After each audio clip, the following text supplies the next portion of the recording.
A ministração dos louvores, fiquei pensando, nossa Senhor, quem sou eu para estar aqui na tua casa? Quem sou eu para estar aqui participando disso tudo que está acontecendo aqui? E ao mesmo tempo que eu pensava nisso, as canções pareciam que eu ouvia falar no meu ouvido: eu te amo, é incondicional, eu te amo, é incondicional. E eu não sei como você entrou aqui nessa noite, mas Deus sabe. Talvez você entrou aqui, talvez com esse mesmo sentimento. Quem sou eu? Talvez pela semana que você passou, os pecados que você cometeu, e você não merece estar aqui. Eu queria compartilhar uma palavra com você, como consolo de Deus para a sua vida. Essa palavra está em 1 Pedro, capítulo 5, versículo 10, e diz assim: ora, o Deus de toda graça, que em Cristo vos chamou a sua eterna glória, depois de ter sofrido por um pouco, Ele mesmo vos há de aperfeiçoar, firmar, fortificar e fundamentar. Eu tive um tempo passado, eu tive uma crise comigo mesmo, com os meus pecados, com as minhas fraquezas.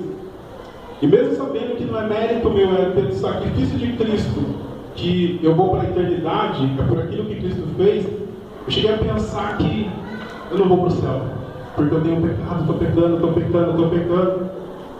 E com essa mensagem que o pastor Deus tem trazido aos nossos corações todo domingo, de nos fazer um exame, não para ver se estamos aptos ou não a participar da mesa do Senhor, mas fazer uma reflexão sobre aquilo que Cristo fez.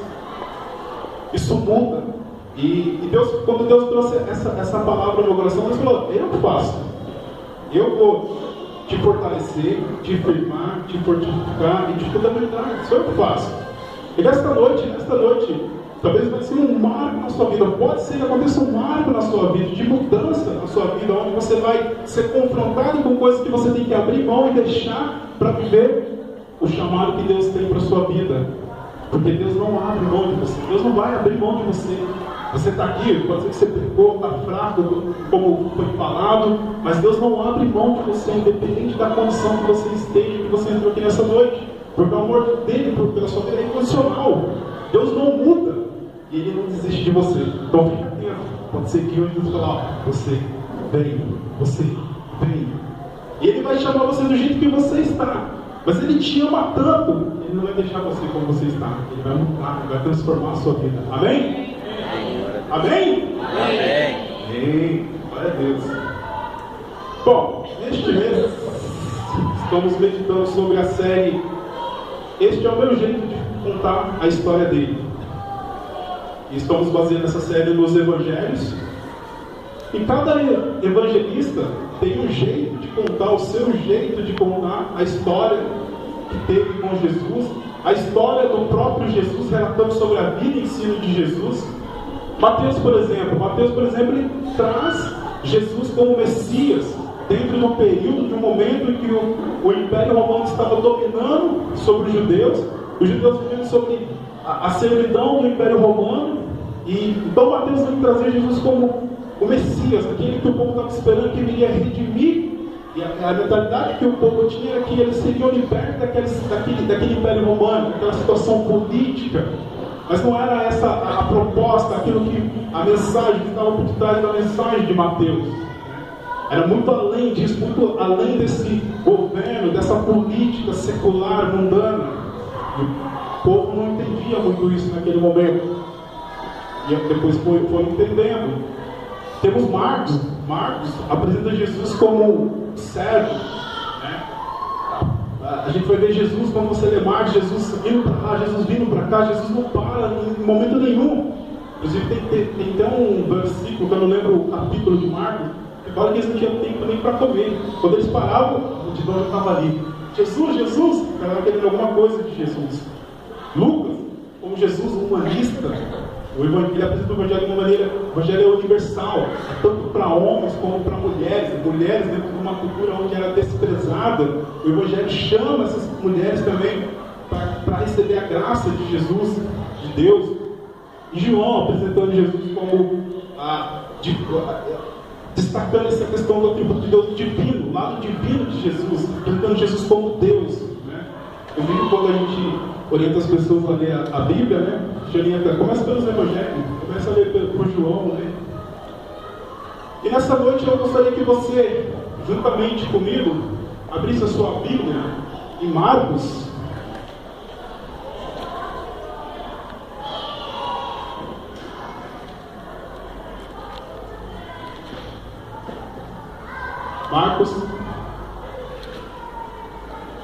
E deixa eu fazer uma pergunta. Como o tema esse é o meu jeito de contar a história dele, eu acredito que essas mensagens de alguma maneira têm falado com a sua vida. E como você tem contado a história de Jesus para as pessoas que têm cercado a sua vida? Como que isso tem sido prático na sua vida, no dia a dia? A você pensar, né? Porque não é só ouvir, olha que legal a mensagem, não, mas como que eu estou vivendo isso? Texto de Marcos, capítulo 2, versículo 13 ao 17. Diz assim a palavra de Deus: Jesus saiu outra vez para a beira-mar. Uma grande multidão aproximou-se e ele começou a ensiná-los. Passando por ali, viu Levi, filho de Alfeu, sentado na coletoria, e disse-lhe: siga-me. Levi levantou-se e o seguiu. Durante uma refeição na casa de Levi, muitos publicanos e pecadores estavam comendo com Jesus e seus discípulos, pois havia muitos que o seguiam.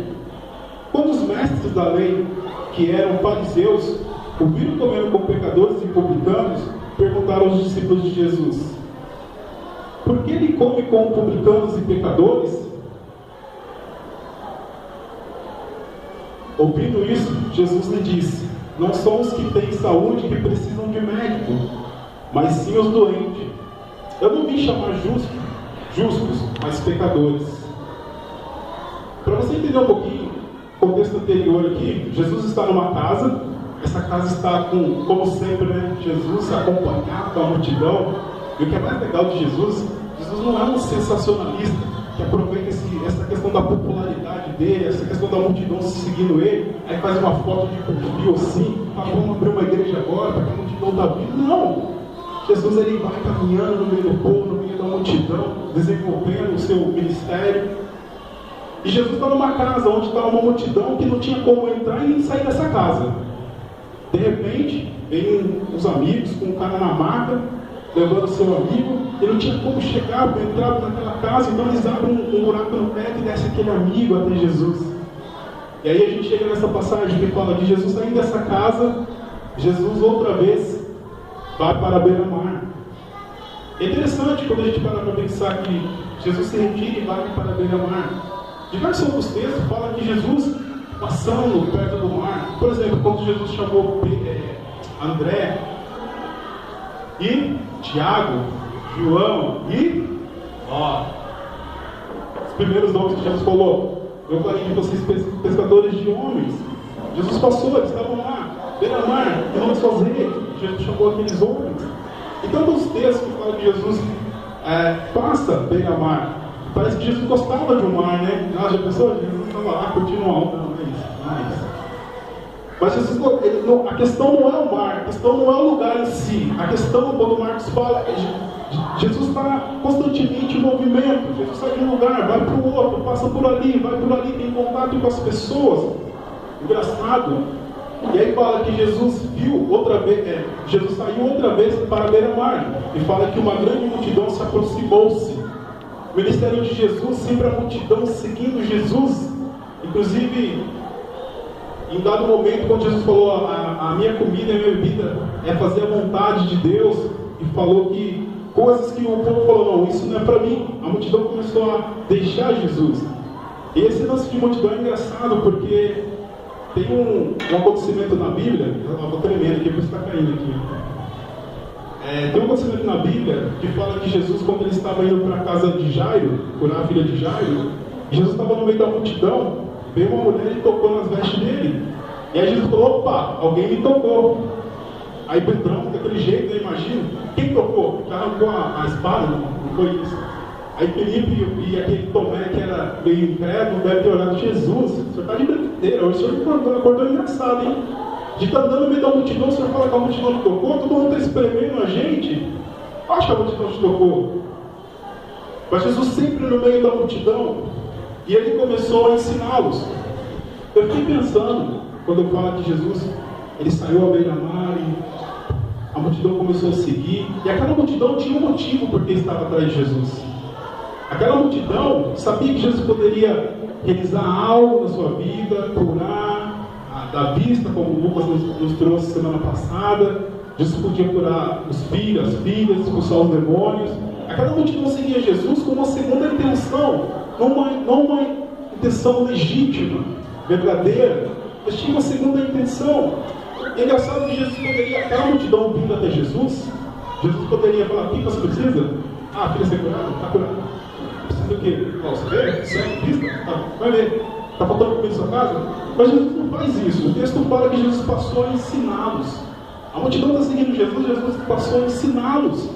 Eu fico pensando, Jesus poderia ter abençoado aquela multidão e falar: pronto, agora vai para sua casa, viva a sua vida, mas não é essa a intenção. Eu fico pensando que muitas vezes Jesus pode vir nos abençoar, resolver o problema das nossas vidas, mas aí a gente fala assim: nossa, Jesus resolveu, mas a gente pegar e dar as costas para Jesus. Mas quando Jesus nos ensina, quando a gente começa a aprender a palavra de Deus, não há motivo para você falar: vou dar as costas para Deus. Porque Jesus te ensina, ele mostra para você: o reino de Deus é verdadeiro. Eu sou o caminho, a verdade e a vida. Jesus te ensina, te dá uma base, e não vai ter motivo nenhum para você falar: não, eu não conheci Jesus. E quantas pessoas vêm atrás de Jesus por causa de milagres, por causa de bênçãos, e não quer aprender nada com Jesus? E eu estava pensando nessa palavra, Deus colocou algo no meu coração relacionado a essa palavra, que Deus vai te abençoar, Deus vai cuidar da sua vida, mas antes de abençoar e cuidar da sua vida, Ele vai te ensinar também. Ele quer te ensinar também. Às vezes você só quer, me abençoa, mas aprender com Jesus, aprender os princípios, os valores do reino dos céus, colocar em prática, é isso que Jesus quer fazer nessas vidas também. Jesus tinha prazer em parar, ensinar aquela multidão. E aí Jesus andando, então, continua o texto, Jesus está andando, de repente Jesus passa num lugar que é chamado de coletoria, onde tinha um cidadão chamado Levi. E hoje, o pastor Wilson não está aqui não, né? A gente vai demorar um pouco esse culto, porque hoje nós vamos ler os 3 evangelhos, que são chamados evangelhos sinóticos. Por quê? Porque eles vê a mesma cena, mas cada um vê de um ângulo diferente e traz detalhes que o outro não traz. Então, por exemplo, o texto que a gente está lendo fala que Jesus saiu outra vez beira-mar, uma grande multidão aproximou-se dele e ele começou a ensiná-los. Passando por ali, viu Levi, filho de Alfeu, sentado na coletoria e disse: siga-me. Levi levantou-se e o seguiu. Eu coloquei em paralelos ali, por exemplo, Mateus não fala da multidão. Mateus, ao falar de Levi, ele cita o nome Mateus. Marcos e Lucas falam Levi. E um detalhe interessante que Lucas traz nessa situação de quando Jesus passa e vê Levi na coletoria e chama, fala que ele levantou-se, deixou tudo e o seguiu. Coletoria, lugar onde se cobrava imposto, há uma ideia que fala que provavelmente quando Jesus se retirou, começou a andar à beira-mar, provavelmente Mateus ele trabalhava numa espécie de coletoria próximo ao mar, onde cobrava imposto. E ele era um publicano, Mateus era um publicano, que trabalhava por um império romano e extorquia os seus compatriotas. Ele cobrava um imposto além daquilo que era necessário. Esses publicanos eles eram odiados pelos seus compatriotas. Os compatriotas queriam ver a morte deles. Eram pessoas que eram rejeitadas. Esses aí a gente não quer porque joga contra a gente, está oprimindo a gente junto com o império romano. E Jesus passando vê Levi. Eu fiquei pensando que, será que não tinha mais pessoas ali com o Levi? Jesus passando ali, fala especificamente Levi. Viu Levi. Poderia falar, Jesus viu alguns homens lá e dentre esses homens chamou fulano de tal. Mas fala, não é específico, Levi. E aqui tem algo interessante nesse texto. Eu acredito que Deus não faz nada por acaso. Semana passada o Lucas dando um testemunho dele, ele trazendo aquele testemunho e relacionando com aquela história do cego, como ele compartilhou seu testemunho pessoal. Eu vi Deus não faz nada por acaso. E esse texto não é por acaso. Esse texto aqui tem algo desse texto com a minha vida. Tinha um curso aqui na igreja que chamava SEAN, Seja um Obreiro Aprovado. E nesse curso, teve uma lição desse curso que a gente aprendia técnicas para poder estudar a Bíblia. Que era a técnica de observação, interpretação e aplicação. E aí o queridão aqui, o Jefferson, ele pegou o texto para fazer e desenvolver essas técnicas. Esse texto de Mateus, só que foi Mateus, só que é o mesmo texto. E aí tá eu lá certo dia lá em casa, lá preparando, fazendo as observações, lendo o texto, algumas interpretações. E aí eu senti algo no meu coração. E antes de sentir, tem um detalhe antes que precisa ser falado. Tinha cultos aqui nessa igreja, culto missionário, culto que tem a ver com o chamado, que às vezes o pastor sai de fazer o apelo. E eu estava no banco aqui, eu senti meu coração queimar, meu coração ardia. Mas eu não sabia por que meu coração estava ardendo. Não sabia por que meu coração estava queimando. Mas ardia quando eu falava, Deus está chamando você para pastor, Deus está chamando você para missionário, vem aqui na frente, nós vamos orar por você. E eu não ia, mas meu coração queimava, pegava fogo. Eu não entendia o porquê disso, mas alguma coisa estava acontecendo. E aí, finalmente, Senhor, isso aconteceu muitas vezes. Até que com esse texto, na sala da casa da minha mãe, Parque Novo Horizonte, eu sou ruim de guardar data, eu não lembro a data. Mas era umas 7 e pouco da noite, eu preparando as técnicas, desenvolvendo aquelas técnicas de observação, interpretação e aplicação. E baseado na história de Mateus, quando fala que Jesus passou pela coletoria e falou, levanta e segue-me. Naquele momento, Mateus deixou tudo para trás. Deixou aquela vida que ele levava incorreto de cobrar aqueles impostos, aquela vida que fazia com que outras pessoas sofriam. Ele deixou de ser um publicano e passou a um pregador da palavra de Deus, um pregador da palavra do reino dos céus. E na sala da casa da minha mãe, quando eu estava preparando lá, desenvolvendo aquelas técnicas, Deus falou no meu coração, eu estou chamando você para pregar a minha palavra, a palavra do reino. Eu chorei tanto, mas eu chorei de alegria. Era uma alegria, e era aquele choro. Eu falei, agora eu entendi porque meu coração ardia quando eu fazia aquele negócio. Deus chama você para pastor? Deus chama você para missionário? Aí eu comecei a entender. Deus está me chamando para isso, para pregar a palavra dele. Aí foi quando eu entrei em seminário, a gente começou o processo, que está bem longo, né? Que eu parei um pouquinho. Mas para relatar que Deus não faz nada por acaso. E hoje, talvez no seu banco onde você está, Deus está olhando para você de uma maneira particular, individual. Assim como Ele olhou para Levi, Ele foi específico, Levi, você levanta e segue. Talvez essa noite está olhando para você. E talvez essa noite Ele está olhando para você. E Ele vai falar para você, levanta e segue. E aí você vai levantar e seguir, mas como isso? O que tem a ver? Qual é a implicação disso? Levantar e seguir Jesus, levantar da minha cadeira e começar a seguir Jesus? Como é a vida que você tem levado? Qual é a vida que você tem levado? A sua conduta. O que Deus vai pedir? O que Deus tem pedido para você ao longo da sua vida como cristão? Abre mão disso, porque eu quero que você percorra a carreira que eu tenho colocado diante de você. E se o seu coração por acaso estiver queimando, ardendo, e alguma coisa está acontecendo sim, viu? E é o Espírito Santo de Deus. Talvez Deus vai colocar, fazer um marco na sua vida hoje, uma virada. E continua o texto. Então Jesus passou pela coletoria e chamou Levi, filho de Alfeu, e disse, siga-me. E a prontidão de Levi, que fala Marcos, o texto de Marcos, ele levantou e o seguiu. E agora começa a ter nexo um pouco com a proposta do nosso tema, qual o seu jeito de contar a história dele. E Mateus, ao conhecer Jesus, eu acredito que o texto fala aqui, já passando no versículo que fala, siga-me, e ele levantou e seguiu. Aí durante uma refeição, acredito que foi assim, ó, Levi passou, levantou, agora nós vamos fazer refeição. Acredito que deve ter tido um processo aí.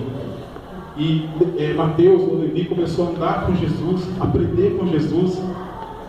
E aí, com certeza, o coração dele começou a queimar, a arder. Que Jesus está falando com ele. E ele, maravilhado com aqueles ensinos de Jesus, ele fala, como que eu vou apresentar Jesus para meus amigos agora? Como que eu vou levar Jesus ao conhecimento dos meus amigos publicanos? Então, ele tem uma grande ideia. E ele resolve oferecer um banquete em sua casa. Durante uma refeição na casa de Levi, muitos publicanos e pecadores, eu não sei por que essa distinção, né? Publicanos e pecadores, como se publicano fosse uma classe, pecadores fosse outra. Todo mundo é igual, todo mundo é pecador. Estavam comendo com Jesus e seus discípulos, pois havia muitos que o seguiam. Quando os mestres da lei, que eram fariseus, o viram comendo com pecadores e publicanos, perguntaram aos discípulos de Jesus: por que ele come com publicanos e pecadores? Ouvindo isso, Jesus lhe disse: não são os que têm saúde que precisam de médico, mas sim os doentes.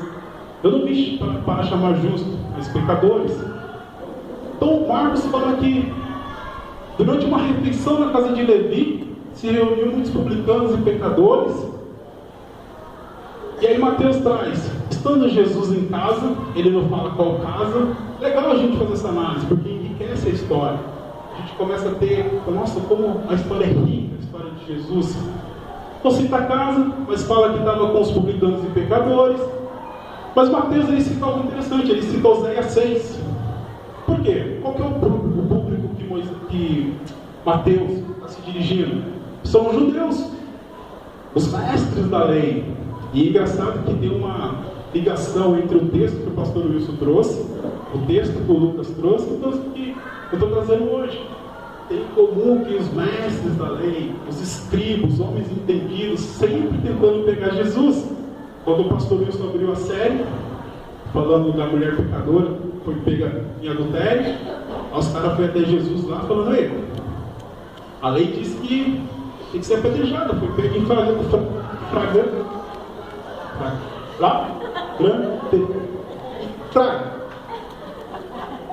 E agora? O que você vai fazer? Aí Jesus estava lá, né? Escrevendo na areia. Aí os estudiosos da Bíblia aí falam que Jesus estava escrevendo os pecados deles na areia. Outros falam que estava desenhando o peixinho, que é o símbolo do cristianismo, né? Mas isso é especulação. A gente não sabe o que Jesus estava escrevendo lá, porque a Bíblia não fala. E aí Jesus então fala: quem tem pecado, atire a primeira pedra. E aí todo mundo deixa. Eles não tinham como fazer com que se cumprisse aquela justiça, porque eles eram tão pecadores quanto aquela mulher.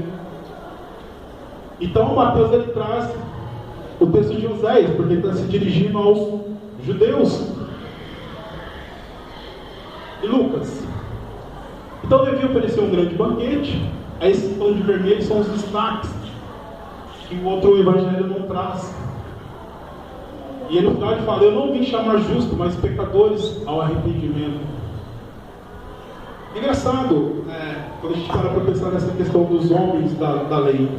Aqueles que conheciam a lei, aqueles que estudavam a lei, queriam fazer a lei valer, mas não queriam viver a lei. Queriam impor a lei para as pessoas, mas para as suas vidas não valiam. E o Lucas já falou muito bem semana passada sobre a cegueira, que nos traz a questão da religiosidade, quando a gente se apega muito nessas questões da religião e não entende qual é a vida que está por trás disso, o bom tem que ser prático, né? E tem um pastor, que é Edson René, se eu não me engano, é isso mesmo, pastor Wilson? Edson René Kibitz. Uma pregação dele, ele fala que, quando ele fala que Jesus está na mesa com publicanos e pecadores, eu fico pensando se muitos de nós hoje, não se escandalizaria ao ver Jesus sentado na mesa com pecadores e publicanos. Pessoas que a gente olha e fala assim: não, esse não merece, esse aí rouba, esse é ladrão. E o pastor Edson René Kibitz, acho que é isso mesmo, ele fala que Jesus não tem problema em sentar na mesa dos pecadores. Jesus não tem problema em chegar e ter um relacionamento, um contato com pessoas que são pecadoras. Ele fala que quem tem problema com os pecadores são os homens da lei, são os fariseus, são os mestres da lei. Esses têm problemas, porque ferem a sua santidade, seu padrão, sua conduta. Mas Jesus não tem problema. Eu fico imaginando Jesus, e aí, pastor, eu quero usar a expressão que o pastor usa. Tenta imaginar a cena, o pastor Luiz fala, tenta imaginar a cena. Tenta imaginar essa cena: Jesus convidado para ir na casa dos pecadores, sentar na mesa e comer com aqueles caras lá. Imagina essa cena. Eu estava na casa de um amigo meu, e ele tem outro amigo que não é convertido. Aí ele subiu no muro, Aí ele fez umas expressões, ele tem um jeito meio diferente de ser. E aí eu fiquei pensando, nossa, se tivesse alguns mestres da lei aqui, e eles conjurar esse cara, falar, como é que você está se envolvendo com esse cara? Por que você está se envolvendo com esse cara? Mas Jesus se envolvia com essas pessoas. Jesus não sofria a influência dessas pessoas, mas influenciava, como o pastor já falou. Esse pastor Edson fala, ele fala que ele influencia, onde ele chega ele influencia. Não é as pessoas, não é o meio que ele se encontra que influencia a vida dele, mas ele que influencia a vida das pessoas. É ele que muda e transforma a vida das pessoas. E eu fico imaginando Jesus sentado na mesa com aqueles publicanos e pecadores. E eu fiquei imaginando e pensando no nosso contexto. Quando a gente tem uma social, vamos fazer um churrasco. Aí tá lá, convida os crentes. Aí convida lá nossos amigos, que a gente está tentando evangelizar e levar para Cristo. Aí os crentes ficam aqui, ó. Está aqui, todo mundo crente. Às vezes o camarada do nosso amigo lá está lá do outro lado. Às vezes está sem graça. Aí de repente se ele faz alguma coisa que não é do nosso comum, do nosso meio, ficou estranho, não, vou ficar aqui. Isso aí não é de Deus, não. Vou embora, tchau. E dá as costas e sai. Se envolve. E aí tem uns que eu penso até que usaria salvos. Ó, você senta na roda dos vencedores. Como é que você está se envolvendo com essas pessoas? Mas Jesus se envolvia com essas pessoas, porque Jesus fala que essas pessoas que precisavam de remédio, porque estavam doentes por causa do pecado. Essas pessoas que Jesus tem o prazer de sentar na mesa e falar, eu quero desfrutar do relacionamento. Aliás, quando a gente para pensar em Jesus caminhando para lá e para cá, e fala de sempre Jesus quando vai numa casa, as pessoas se preocupam em oferecer uma refeição para Jesus. A casa de Marta e Maria, por exemplo. Né? Então parece que Jesus, a festa do casamento. Jesus gostava de uma festa, né? Comer, bolo, coxinha, Jesus estava lá. Mas não era a festa em si, não era a festa, não era o lugar em si. Jesus valorizava os relacionamentos com as pessoas. Jesus queria ter um contato com as pessoas. Jesus queria olhar no olho das pessoas. Queria falar, qual é o seu problema? Conversa comigo. Fala aí, Lígia, o que está acontecendo? Jesus queria ter um contato. Jesus valorizava os relacionamentos com as pessoas. Coisa que às vezes a gente não valoriza. O mais importante de tudo que a gente faz aqui nessa casa, nas nossas células, no nosso sistema eclesiástico, são os relacionamentos, são as pessoas. Se não valorizarmos os relacionamentos das pessoas, não faz sentido. E Jesus valorizava as pessoas.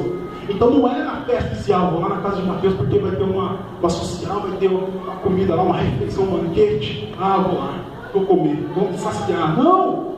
Jesus é lá mesmo que eu quero ir. Eu quero encontrar aqui. E aí imagina Jesus sentado na mesa, os caras falando lá, né? Então, hoje eu cobrei o imposto aí, livrou uma legal para esse final de semana aí. Eu consegui dar continuidade no projeto da minha casa. O imposto era X, mas eu cobrei um pouquinho mais. Jesus olhando assim. Será que Jesus nada?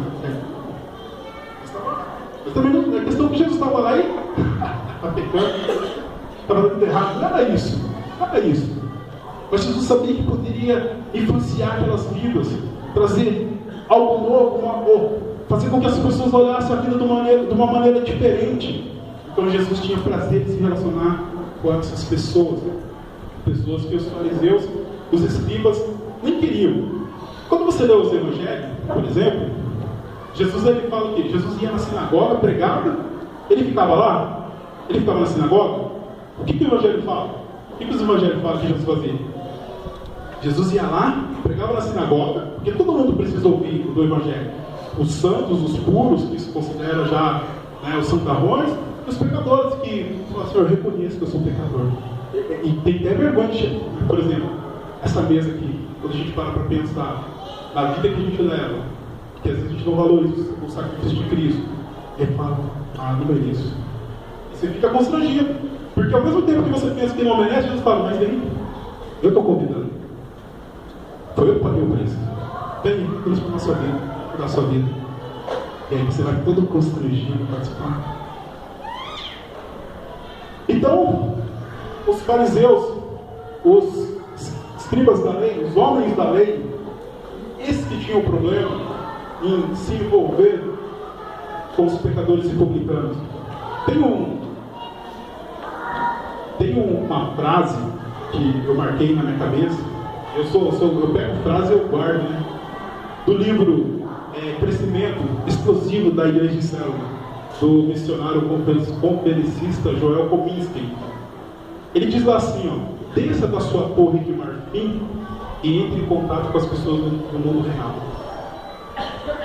Saia do seu mundo, do seu comodismo, daquela maneira como você está vivendo, e comece a se envolver com as pessoas.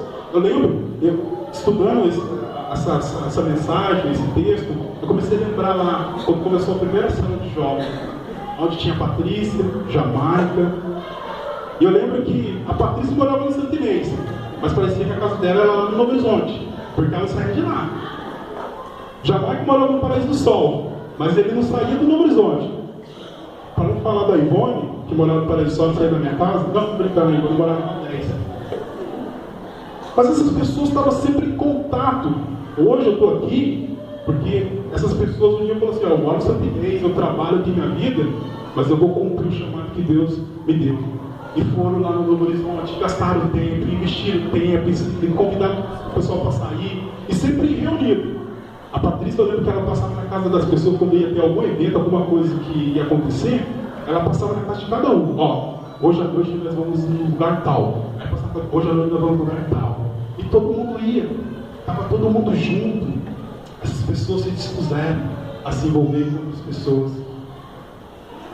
Você acha que é muito gastar 10 minutos, 15 minutos, 20 minutos, levar um amigo do serviço para casa, ainda tomar café lá, na casa dele? Vou levar para lá em casa lá esse dia, com a benção. Você acha que é muito gastar 20 minutos? Um dia, um rapaz, um amigo meu da Assembleia de Deus, ele sempre ia na minha casa. Ele sempre ia na minha casa. E um dia ele passou lá umas 8h30 da noite, tinha acabado de chegar do serviço, cansado. Aí ele chegou, bateu no portão. Eu falei: irmão, entra aí. Ele falou: não, B. Ele chamava de B. Não, B, eu passei aqui só para saber como é que você está. Só para isso. Ele gastou acho que uns 7 minutos, depois ele seguiu para casa da namorada dele. É muito, gastar 10 minutos, 5 minutos, 20 minutos para passar, para dar uma palavra com alguém, para estar em contato com alguém. A gente tem que começar a entrar em contato com as pessoas. A gente quer anunciar o Evangelho, quer pregar o Evangelho, mas tem que se envolver com as pessoas. Não é só chegar lá e falar assim: ó, Jesus te ama, quer salvar a sua vida, que você é um pecador, se arrepende, está sendo Jesus, confessa Jesus, aí vai, nunca mais fala, nunca mais. E detalhe, né? Aí prega para a pessoa, depois um dia passa perto da pessoa, vai na cara da pessoa. A gente tem ministrado na igreja, a gente tem aprendido que parte das pessoas que estão aqui foram fruto de relacionamentos. Pessoas que vieram por causa do relacionamento que tinha com o Beltrano, com o fulano, que influenciou e veio. E é assim. E não é um relacionamento que você tem que ter com as pessoas, porque não, mas peraí, vamos programar as coisas. A gente tem que programar as coisas, né? Ó, tal dia, 6 horas da tarde, nós estaremos reunidos na casa do irmão Adriano para estar lá. Não, meu, vamos para casa, passa lá, tudo bem, como está? Tranquilo? Vai na casa de uma pessoa que não é de Jesus, gasta um tempo com ele, conta a sua história, do seu jeito, do que Deus está fazendo, fez na sua vida. Não precisa fazer teologia para saber que, ó, sabe o que significa paracletos? Não é isso. Chega lá, irmão. Inclusive, deixa eu falar para você como que eu vim para Jesus, assim, por que eu vim. Eu cheguei nessa igreja aqui, influenciado por amigos meus que eram do rap. Ó, rap. Ele sabe disso, ele também era. E amigos meus falaram assim: meu, vai na igreja lá. A gente sabe que tem encontro com jovens lá, tem estudo da palavra, é legal, vai lá. Eu falei: irmão, vamos lá. Aí eles não acreditaram que eu queria. Mas quando Deus faz, gosta, quando Deus ele guia você na vida. E aí eu vim, às 6 horas da tarde eu desci na rua Costa Verde aqui. Quem se lembra do Eco? Coruja, Casquinha, Mail, esses camaradas aí, esses caras aí. A gente andava junto. E aí o Eco, na hora que ele viu descer na rua ali, nossa, você veio mesmo. Ele ficou contente. Ele não acreditava que eu viria. Você veio mesmo. E aí ele foi lá em cima, comeu um lanche, porque eles tinham acabado de estudar a palavra. Ele foi lá em cima. Aí 7 horas começou um monte de jovens. Aí a Regina estava ministrando a palavra. Ele estava sentado naquela igrejinha que a gente viu, nos bancos daquela igrejinha. E tudo que a Regina estava falando vinha de encontro com o meu coração, vinha de encontro com a minha vida. E a impressão que eu tinha é que realmente alguém tinha montado a minha vida para ela. Ah, o Edson falou, ele sabia que ali alguma coisa para mim, porque como é que está acontecendo comigo? O que acontece comigo? Quando eu vim para Jesus, eu não matei, eu não roubei, eu não cheirei, não fazia nada disso. Inclusive, a vizinhança lá perto da onde eu morava lá, falava para mim, nossa, seu filho é tão educado.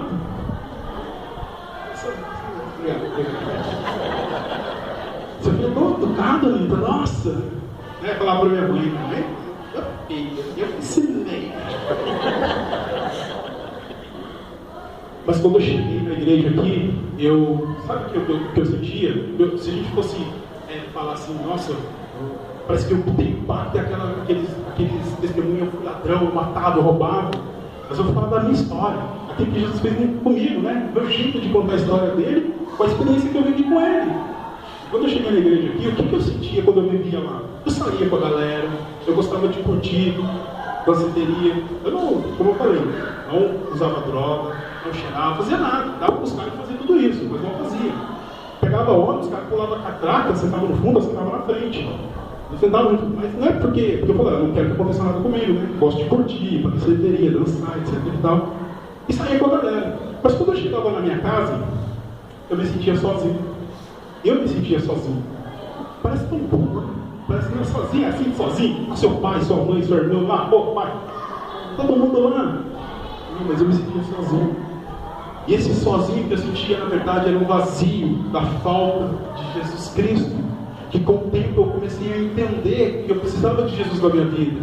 Eu precisava que mesmo estando cercado de multidão, ou estando em casa, eu sei que eu tenho um amigo que eu posso contar, que é Jesus Cristo. Então eu me sentia sozinho, apesar dos amigos que eu tinha, apesar da vida que eu vivia de ir para a danceteria, de conhecer bastante gente, mas eu me sentia sozinho. E talvez, não sei se você entrou aqui hoje, você se sente assim também. Mas, nossa, eu tenho um monte de amigos, cara. Nossa, rua de casa, jogo bola, saio, vou pro shopping, jogo boliche, mas eu me sinto sozinho. E esse sozinho você sente esse espaço dessa solidão, você sente o espaço de Jesus, que Jesus quer entrar e fazer morada na sua vida e fazer com que você não se sinta mais sozinho. E é tão engraçado que quando eu encontrei Jesus, eu não apenas fiquei sozinho, como ganhei uma família, irmãos em Cristo. Tem irmãos aqui que investiram na minha vida, tem irmãos aqui que oraram por mim, que oraram comigo, que iam na minha casa. Ivone, eu sempre cito a Ivone, sempre estava na casa da minha mãe, a gente estava junto. E aí, continuando a história, não vou alongar, não vou terminar, irmãos. Mas teve o primeiro acampamento que eu participei dessa igreja. Eu não tinha dinheiro para ir.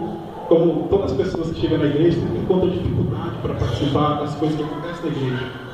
Eu não trabalhava, não tinha dinheiro. Mas aí, os irmãos, a nova família, deu um jeito. Não é jeito brasileiro não, viu? Não é jeitinho brasileiro não. Que vai de graça não paga não, né? Pagou. Pagaram para mim e eu fui para o primeiro acampamento. Uma represa, onde era assim, tinha uma represa embaixo, a casa onde nós ficávamos em cima. E naquele acampamento, estava tendo uma série de mensagens relacionadas a o que é ser discípulo de Cristo. Era ser sobre o discípulo de Cristo. E naquele dia, no domingo de manhã, quando o pastor Sérgio acabou de pregar, eu sei que eu estava no lugar que eu estava, acho que em planto, chorando, compulsivamente chorando. Não entendi o porquê. Aí o Miltinho colocou a mão nas minhas costas, aí eu chorei mais ainda. Mas chorei. E eu não entendi o que estava acontecendo. Mas você sabe o que eu senti naquele dia? Eu senti como se Deus tivesse pegado eu no colo. Eu senti um consolo. Eu estava chorando tanto, mas eu senti um consolo. Eu senti que Deus pegou esse negão aqui, esse bebezão, colocou no colo assim, ó. Sabe?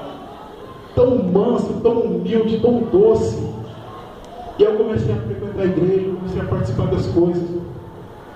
Não sei se você acredita que a gente tem que... você já fez oração de entrega? Eu até isso eu fiz. Por hoje, também veio aqui, um dia ele foi na casa da minha mãe e falou, você já fez oração de entrega?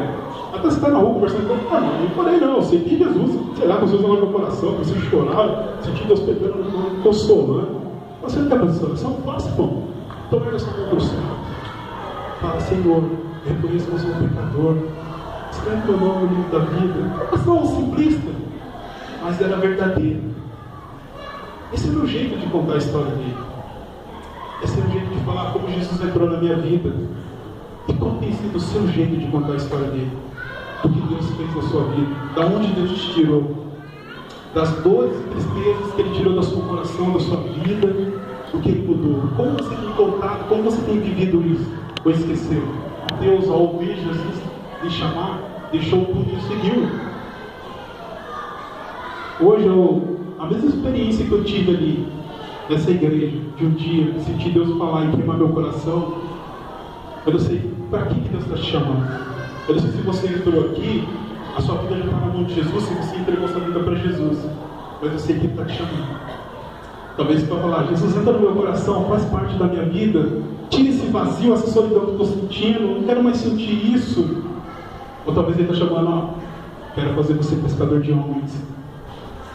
E aí, o que Ele exige, o que Ele está exigindo que você deixe para percorrer essa carreira? O que Ele está exigindo de você? O que Ele exigindo? O que Ele está pedindo? Você abra mão disso. Eu quero te fazer algo de você que talvez você nem imagine.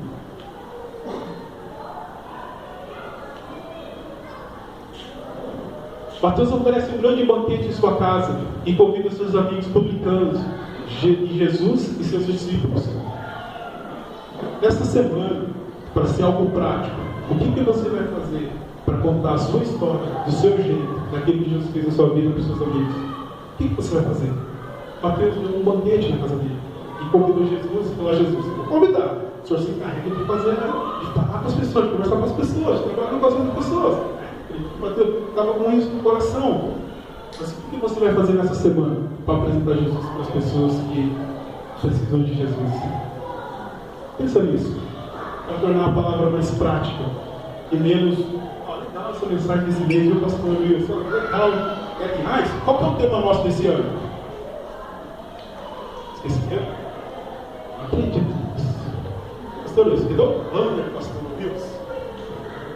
Não me envergonhe do Evangelho, porque é o poder de Deus para a salvação, tanto do judeu como do grego. Não me envergonhe do Evangelho, porque é o poder de Deus. Esse é o nosso texto para este ano. O Evangelho é o poder de Deus. Se você tem vergonha de falar, é o poder de Deus para tirar sua vergonha. Se você tem vergonha para se relacionar com as pessoas, é o poder de Deus para tirar essa vergonha, mas você precisa se relacionar com as pessoas. É sobre essa palavra, é sobre esse horizonte que a gente está caminhando. Com essas mensagens de fazer com que a igreja se volte para fora, se relacione com as pessoas, viva o Evangelho, o poder de Deus, e seja testemunho. Vivas aquilo que Deus está fazendo na sua vida. Há muito para fazer, não há tempo para olhar para trás. Eu tenho um chamado. Amém, irmãos? Amém? Baixa sua cabeça, eu quero orar por você.